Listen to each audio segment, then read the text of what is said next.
ربنا ظلمنا أنفسنا وإن لم تغفر لنا وترحمنا لنكونن من الخاسرين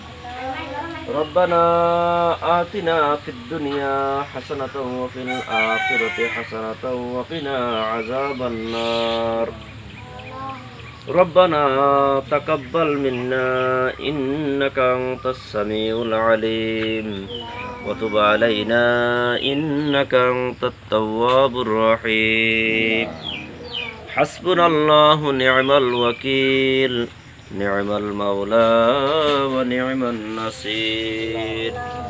حسبنا الله نعم الوكيل نعم المولى ونعم النصير وصلى الله تعالى على خير خلقه محمد وعلى آله وأصحابه أجمعين آمين وارحمنا معهم برحمتك يا أرحم الراحمين